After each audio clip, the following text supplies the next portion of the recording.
Hi, everyone. I'm Bill Davis. I'm a lead faculty in the Forbes School of Business Technology, Ashford University, and I'm part of the ADEIL board. And it's a pleasure to welcome you here and to introduce Tori Taylor, an adjunct professor at Ashford University.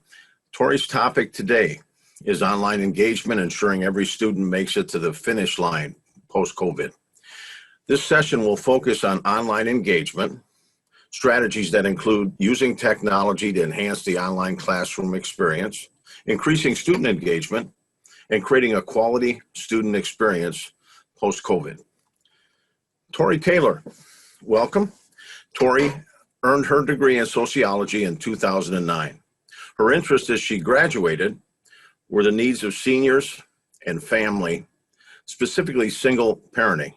In graduate school, she developed her thesis looking at the struggles of single parenthood, specifically low-income single fathers. The goals of her research were to learn about their specific parenting hurdles and what resources they felt needed in order to become successful parents. As well as Tori volunteered for the senior organization, Interfaith Community Services in Vista, California. Her goal was to learn about the struggles and hurdles seniors face on a daily basis. Tori worked closely with this organization and focused on developing strategies to help seniors live happier, more productive, and independent lives. Her primary passion is to reach students and share issues of race, class, gender, and gerontological issues in the online classroom, as she's been doing this the past 8 years. It's my pleasure to welcome Tori Taylor. Tori? Hi. Hi, everyone. Welcome. Thank you very much for attending my session. As Bill mentioned, I'm going to speak today on online engagement, and my main goal is to look at the specific struggles and strategies that we may be able to incorporate as instructors dealing with COVID, not just currently, but in the future. So some of the goals that I have of my presentation is to kind of look at COVID-19 in the most positive aspect as we possibly can, even though we all realize that these are challenging times. One thing that I would mention in regards to the goals of my presentation is that I want to look at a few components, looking at the use of technology to increase the online experience, to look at increasing student engagement on their side. So we're looking at it also from the perspective of the student. Also to create a quality student experience. You'd be surprised at some of the technology that we can possibly utilize here within Canvas can be very beneficial. Finally, the ability to keep your chin up. And this is just one or two slides from the perspective of the professor and how this can really be very challenging as a professor as a whole. So our online classes are more full now than they have ever been due to COVID. So how do you keep your students engaged and how do you keep them interested in the content that you're sharing? The first thing that I would like to do, though, is share a little bit about some of the experience. I've been working as an online professor for the last 10 years. These are all of the universities that I've worked at in various capacities. The 4 colleges on the left I have spent my most time working with in recent years. Ashford is the very first college that gave me my start, so it's really a pleasure being able to be here today. One of the things I would suggest as an expert in your field is to utilize all of the professional development that you possibly can address from whatever institution that you work for.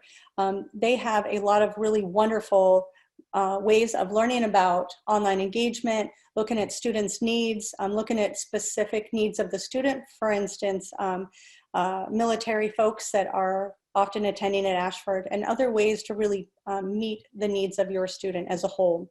I suggest conferences as well and committees. They really do provide an added insight for you to be able to understand the perspective of the college, what their goal is, and couple that with what your goals are as a professor as well. So be sure to utilize any type of professional development that you might be able to. So getting into the idea of utilizing technology in order to increase the online experience, I've shared some slides here that really address what I do in my classroom every day. And so it's my assessment, and based upon the research I've done, is that students now do expect technology more than ever. And the question is how connected to it are you? I think they're definitely a key component to the online learning environment, and it also can create a very fun and engaging and inclusive atmosphere if you're able to learn how to do it correctly. And I'm going to give you some insights today as to maybe use some of the tools within Canvas to do that.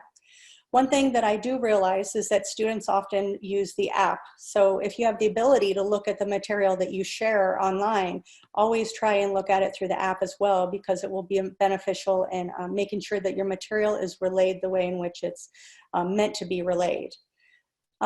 Using technology in the discussion boards, this is a few examples here of some of the things that I do. You can see a few of these buttons that I have down here. The button on the far left is the pictures icon, and I use this to find memes and to find inspirational stuff for students, often things that would be funny or something that would really make them connect to the content.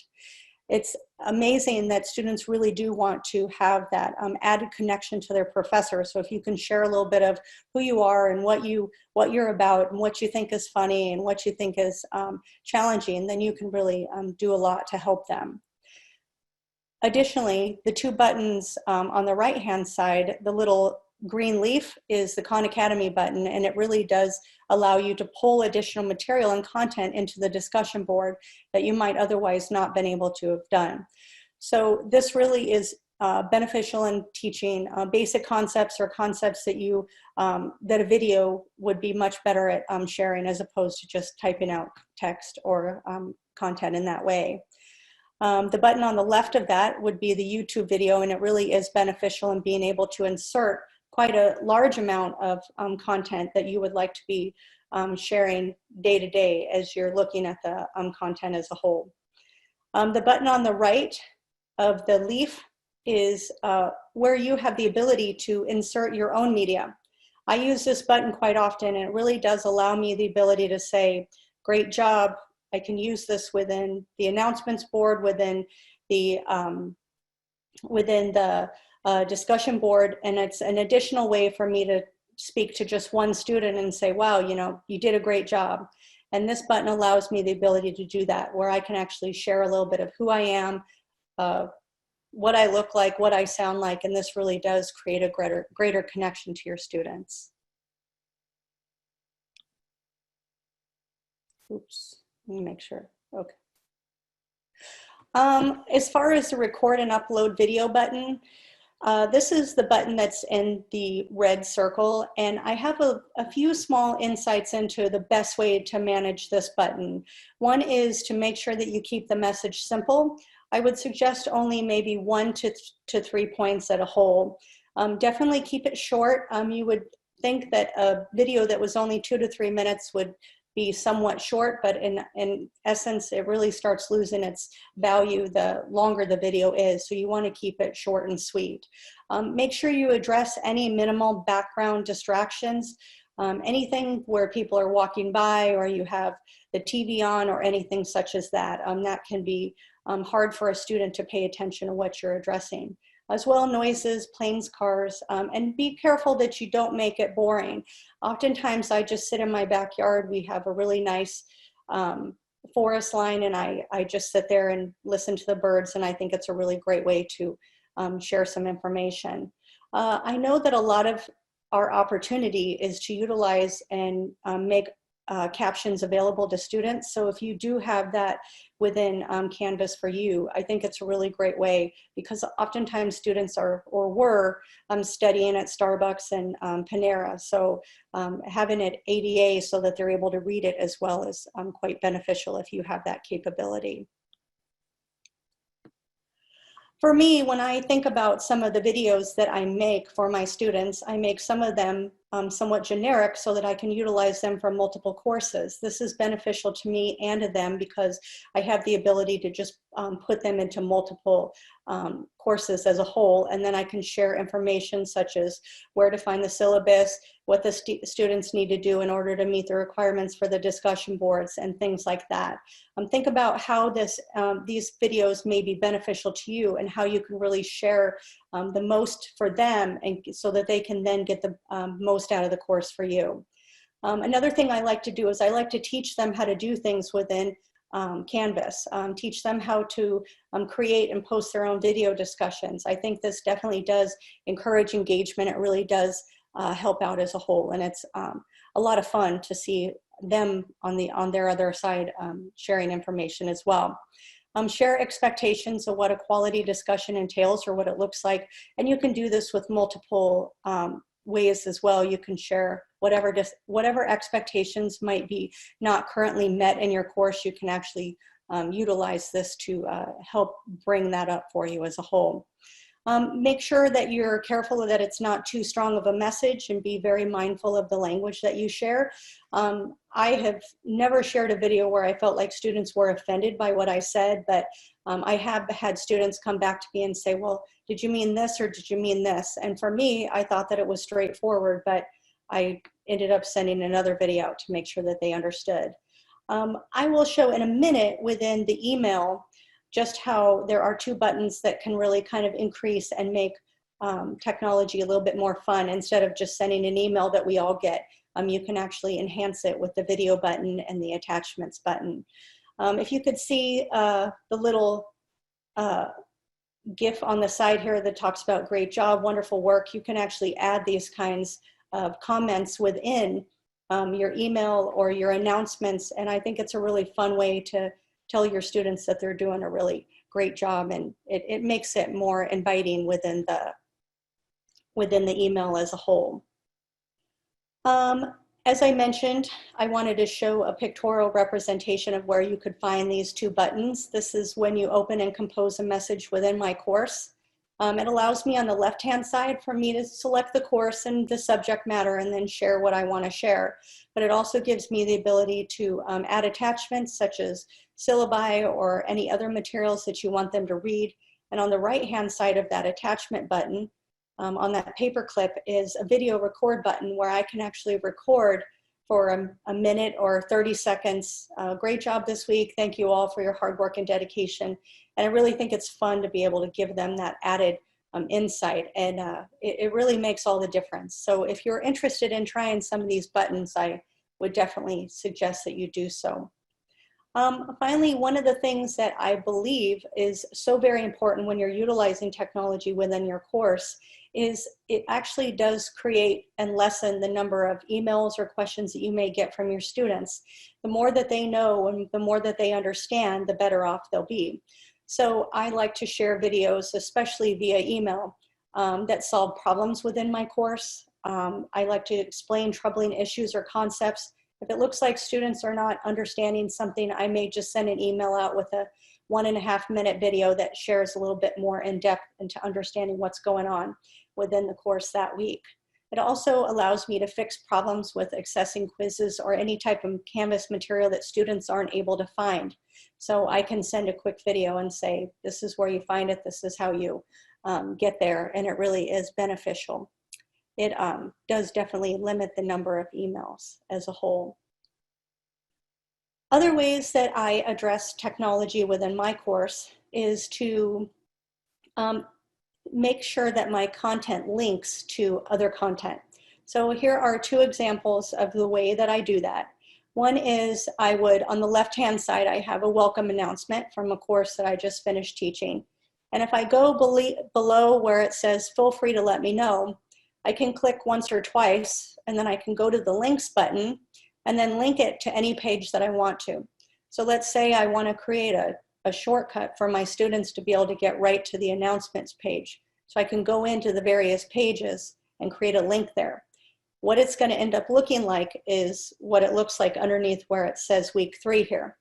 I have used this to be able to click to, I've embedded that within a page, and then it gives my students the ability to just click on that hyperlink, and then from there they're able to go straight to the content. So being able to utilize ways that your students would have to not click as often within the discussion or within the course as a whole really does help students feel like they're more connected to the content and the material. So those are just 2 ways that I've managed to create somewhat of shortcuts for my students. And when I do an announcement for week 2 or week 3, then I can add additional ways to cut the content. That way they can go straight to the announcement and then straight to the content that I'm looking for or that I'm wanting them to address. A few other ways that I utilize technology is depending on what university you work for and depending on how much freedom you have to go through some of the content within Canvas, you can create your own pages. And so on the left-hand side is a small example of how I can create a page to make it more inviting for my students. In some of the courses that I teach, I have the ability to create my very first page, and I consider it a welcome page, but I change it week by week.